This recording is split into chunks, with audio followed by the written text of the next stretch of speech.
Bismillahirrahmanirrahim. Assalamualaikum warahmatullahi wabarakatuh. Alhamdulillahi rabbil alamin. Wassalatu wassalamu ala ashrafil mursalin wa ala alihi wa ashabihi ajma'in. Qala rabbi syrah li sadri wa yassir li amri wahlul 'uqdatam min lisani yafqahu qawli, amma ba'd. Apa khabar semua? Ustaz doakan semuanya dalam keadaan sihat walafiat, dan kita semua terus diberikan keteguhan iman dan ketetapan amalan, dan kita sentiasa dikurniakan keafiatan dan kesihatan serta mendapat perlindungan di sisi Allah Subhanahu wa taala, agar kehidupan kita hari demi hari semakin kita diberikan kebaikan, dikurniakan keberkatan dan dipermudahkan segala urusan, serta kita mendapatkan redha dan juga ganjaran di sisi Allah Subhanahu wa taala. Insya-Allah pada kali ini tajuk yang ingin saya kongsikan kepada hadirin yang dikasihi dan dirahmati oleh Allah, iaitu berkenaan dengan 3 kunci perkara yang membawa keselamatan dan 3 perkara yang membawa kebinasaan, dan 3 perkara yang mengangkat kedudukan, dan 3 perkara yang memberikan penghapusan dosa. Ini berdasarkan berkenaan dengan sebuah hadis daripada Nabi SAW, dan insya-Allah dalam ruangan masa inilah saya ingin mengambil kesempatan untuk menghuraikan berkenaan dengan maksud hadis ini. Dan kita akan lihat sama ada kita dapat habiskan ke semua 3 lebih kurang 9 kunci yang Nabi SAW berikan pada kita untuk kita mendapat kehidupan yang baik di dunia ini dan di hari akhirat kelak. Baik, kita akan pergi kepada 3 kunci yang pertama dulu, iaitu Nabi SAW bersabda di dalam riwayat Al-Bazzar dan dalam riwayat Al-Baihaqi daripada Sayyidina Anas bin Malik radhiyallahu an, Nabi SAW menyatakan, "Thalathu kafarat wa thalathu darajat wa thalathu munjiyat wa thalathu muhlikat." Nabi bersabda, ketahuilah kamu ada 3 perkara kunci yang mendapatkan kamu keampunan Allah, dan 3 perkara pula yang mengangkat darjat kamu di sisi Allah, dan 3 perkara pula yang menjadi penyelamat kamu daripada kejahatan dan daripada kehinaan. Dan ada 3 perkara lagi yang akan membawa kehancuran dan kebinasaan dalam hidup kamu. Adapun Nabi sebut 3 perkara yang mendapatkan seseorang itu keampunan Allah, dan 3 perkara kunci yang menggugurkan seseorang itu akan dosanya di sisi Allah. Nabi bersabda, yang pertama, isbaghil wudu fis sabarat. Nabi kata ada 3 amalan, 3 kunci amalan yang mana kalau kita buat ketiga-tiga ini, maka Allah akan gugurkan dosa kita walau sebanyak mana pun dosa yang kita lakukan. Ini menunjukkan setiap pintu itu ada kuncinya. Dan salah satu cara untuk kita mendapat keampunan Allah melalui pintu keampunan Allah, kita perlu untuk memiliki kunci pintu itu. Dan Nabi SAW memberitahu pada kita, salah satu daripada kunci pintu untuk kita membuka pintu keampunan Allah itu adalah yang pertamanya, isbaghil wudu fis sabarat, iaitu dengan cara kita hendaklah apabila mengambil wudu, kita sempurnakan wudu kita itu. Pastikan kita lebihkan basuhan pada lebih daripada paras yang diwajibkan, dan kita tidak bercepat-cepat ketika ambil wudu, kita tidak tergesa-gesa ketika ambil wudu, sampai ada bahagian anggota wudu yang tidak terkena air wudu, ataupun kita buat dengan cepat-cepat, tergesa-gesa, cincai boncai, sehingga kan ada anggota-anggota wudu yang tidak terkena air dan tidak terbasuh dengan sempurna. Maka ini juga adalah merupakan satu kerugian. Bayangkan kita boleh dapat memiliki kunci keampunan Allah hanya dengan melakukan ibadat wudu. Sebab tu bila seseorang itu berwudu, bila dia sedang melakukan wudu, sempurnakanlah basuhan wudu anggota itu dengan sempurnanya. Kerana kita bayangkan ketika kita membasuh muka kita, bukan sekadar kita sedang mengambil wudu untuk beribadat, tapi kita bayangkan bergugurannya dosa yang ada pada anggota di wajah kita, yang ada padanya mata, yang ada padanya mulut, yang ada padanya hidung, yang ada padanya kawasan di wajah ini. Bila kita basuh wajah kita, berguguran mengalir dosa-dosa itu bersama dengan air wudu yang kita basuhkan. Begitu tangan kita, begitu kita sapu telinga kita, begitu juga dengan kaki kita. Sebab itu Nabi kata, nak dapat keampunan Allah dengan cara ibadat yang mudah dan ringan adalah sempurnakan basuhan anggota wudu. Yang kedua, Nabi kata fil makarih atau fis sabarat. Maknanya tetap kita menyempurnakan wudu walaupun dalam keadaan yang sukar. Contoh, kita berada di musim sejuk, kita nak ambil wudu, nak basuhkan, nak sampaikan air pada anggota itu dalam keadaan kesejukan. Tapi jangan sampai mudarat. Kalau mudarat, ulama suruh tayamum. Tapi maknanya kalau kita mampulah, musim sejuk air itu suam, tapi bila musim sejuk air yang suam pun boleh tukar jadi sejuk juga. Dan kita berada dalam kesusahan, maksudnya kita nak berwuduk, tapi pakaian yang kita pakai itu agak sulit, kita nak kena renyah, kita pakai long sleeve, kita nak kena lipat, jadi sulit. Tapi kita tetap berwuduk dan sempurnakan basuhan itu pada tempat dan kita lebihkannya, maka itu adalah asbab untuk kita mendapatkan keampunan Allah dan digugurkan dosa. Yang kedua, Nabi sebut wantidharus salah ba'da salah.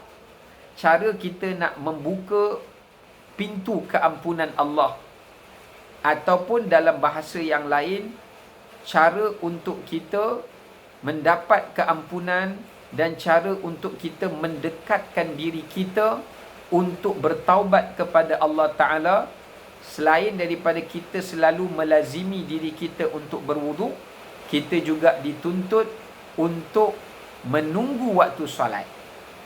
Sebab itu, antara salah satu untuk kita mendapat keampunan Allah, kita nak mendapat supaya Allah Ta'ala ampunkan dosa kita dengan amalan yang begitu mudah, tanpa memerlukan modal yang banyak. Kita hanya perlu datang lebih awal, menunggu waktu salat. Umpama contoh, Zuhur katakanlah masuk 120 lebih, pada pukul 1:20 lebih, kita jam 1 sudah berada, atau jam 12.45 sudah menunggu waktu salat fardu zuhur. Kita tunggu, walaupun tunggu dalam keadaan tak baca Quran, walaupun menunggu dalam keadaan tak zikir, walaupun menunggu dalam keadaan tak berdoa, duduk saja-saja menunggu waktu salat. Sepanjang kita menunggu sehinggalah kedengaran azan pada waktu salat itu, dosa kita berguguran. Walaupun kita sekadar duduk menunggu, bukan duduk dalam keadaan berlari, bukan duduk dalam keadaan bekerja keras, bukan duduk dalam keadaan kita buat ibadat yang lain, sekadar duduk, kita menunggu waktu salat. Dan bukan sekadar dosa kita digugurkan, kita juga akan mendapat keampunan. Allah berikan keampunannya, limpahkan keampunannya kepada kita. Selain daripada itu juga, ia adalah salah satu daripada jalan yang membantu kita untuk kita bertaubat pada Allah Ta'ala. Sebab orang yang suka membersihkan diri dengan melazimi wudu, orang yang suka menunggu waktu salat kerana bersedia nak menghadap Allah, dua amalan ini menggambarkan karakter satu perbuatan yang mana membantu kita untuk kita kalau susah nak taubat, susah nak minta ampun ke Allah, susah nak mengadu pada Allah dan memohon ampun pada Allah, dua amalan ini akan meringankan dan membantu kita insya-Allah. Dan yang ketiga, Nabi SAW menyatakan wa naqlul aqdam ilal jama'at. Cara yang ketiga untuk kita mendapatkan keampunan daripada Allah Subhanahu wa taala adalah dengan melalui jalan kita melangkahkan kaki kita pergi menuju menunaikan salat secara berjemaah. Atau jamaat dekat sini juga ulama kata kita melangkahkan kaki kita untuk menuju kepada jalan-jalan Allah. Seperti kita mengorak langkah kaki kita nak pergi ziarah kawan kita, melangkahkan kaki kita nak pergi ke tempat kerja kerana kita nak mencari rezeki yang halal. Allah perintahkan kita mencari rezeki yang halal. Itu pun termasuk juga. Ataupun kita menggerakkan kenderaan, menggerakkan kaki kita untuk kita pergi menuntut ilmu, walaupun secara online atau secara video dan sebagainya, ya, maka apa-apa saja gerak langkah kaki kita yang membawa kita menuju pada jalan fisabilillah, pada jalan Allah, maka ia akan menjadi satu penghapusan dosa kepada kita. Dan ia juga akan menjadi asbab Allah membukakan pintu keampunannya untuk kita dan Allah mempermudahkan perjalanan kita untuk menuju dan bertaubat kepada Allah Subhanahu wa taala. Ini menunjukkan kepada kita tiga amalan ini adalah amalan yang menjadi kunci untuk kita mendapat keampunan Allah. Dan ini adalah tiga amalan yang membantu untuk Allah menggugurkan dosa kita dan Allah melimpahkan keampunannya kepada kita. Dan ini juga tiga kunci yang membawa dan membantu kita untuk kita mendapatkan kemampuan, kekuatan, dorongan supaya kita ringan untuk meminta ampun pada Allah dan merasa mudah untuk kita bertaubat kepada Allah Subhanahu wa ta'ala. Baik, kemudian kita nak pergi kepada tiga perkara lagi. Yang mana Nabi menyatakan wa amma ad-darajat. Adapun tiga perkara yang mengangkat kedudukan seseorang itu di sisi Allah. Kalau Allah angkat kedudukan seseorang itu di sisinya, manusia juga akan memandang mulia. Manusia juga akan memandang hormat kepada orang yang diangkat darjatnya itu di sisi Allah Subhanahu wa taala. Jadi sebab itu tadi kita dah dapat tiga kunci bagaimana nak menghapuskan dosa, bagaimana nak mendapat keampunan Allah. Sekarang ni Nabi ajar kita macam mana nak dapat tiga lagi kunci jalan yang sangat mudah untuk kita dinaik taraf kedudukan kita di sisi Allah.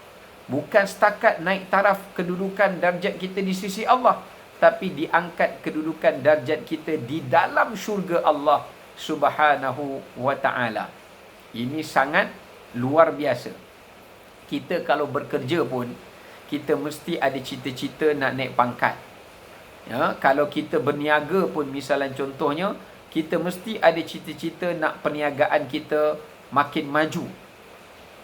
Begitulah hakikat kehidupan. Tapi kita kena ingat, dalam kita mengejar akhirat, dalam keadaan kita sibuk dengan dunia pun kita kena cari akhirat. Dan kita kena pastikan kualiti hidup kita untuk menuju hari akhirat pun meningkat juga seperti mana dunia kita.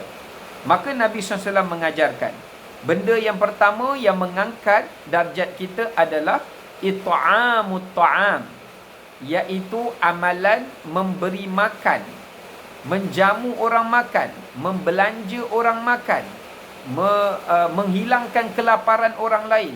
menghilangkan dahaga orang lain. Sebab itu, jangan kita memandang remeh, jangan kita memandang enteng kepada amalan memberi makan pada orang lain. Contoh, katakanlah kita bawa makanan, ada sedikit lebihan makanan yang kita bawa, kita bagilah kat rakan sepejabat kita sikit rasa, bagilah sikit kat jiran kita, bagilah sikit kepada kawan dan sahabat kita. Selain daripada itu, walaupun hanya sebungkus nasi lemak, walaupun mungkin hanya dengan beberapa biji buah tamar, walaupun hanya dengan satu kotak air yang kecil, air mineral ke, air minuman yang berperisa ke dan sebagainya, jangan memandang remeh amalan ini. Sama ada kita beri makan pada manusia, sama ada kita beri makan pada hayawan, ia adalah satu amalan yang sangat besar di sisi Allah. Nabi SAW menyatakan, 3 amalan ni kalau kita buat, Allah mudahkan kita tadkhulul jannata bisalam. Allah mudahkan kita masuk syurga dengan sejahtera. Antaranya Nabi kata, it'amut ta'am. Kita tengok orang lapar dalam keadaan orang yang menghadapi krisis ekonomi, hilang pekerjaan, hilang sumber pendapatan, orang tak cukup makanan makanan ruji, beras ke, tak cukup minuman susu anak ke, sampai orang terpaksa mencuri. Kita pergi hantar makanan pada mereka. Orang yang lapar, orang yang dalam keadaan memerlukan makanan. Ataupun kalau kita saja beli makanan, hadiahkan, berikan pada kaum kita atau belanja dia makan, bukannya selalu.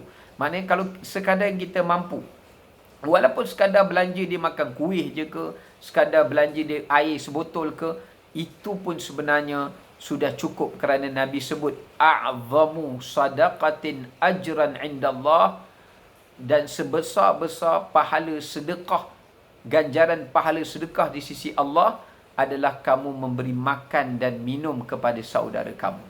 Ya, sebab tu jangan kita ingat sedekah yang besar-besar, yang grand-grand saja, yang hebat. Tapi sebenarnya Nabi bagi tahu kita, kita bagi orang makan, walaupun orang tu tak lapar, tapi kita beri kepada kawan kita dan sebagainya, kerana niat nak mencari pahala, itu pun sudah boleh menyelamatkan kita daripada api neraka.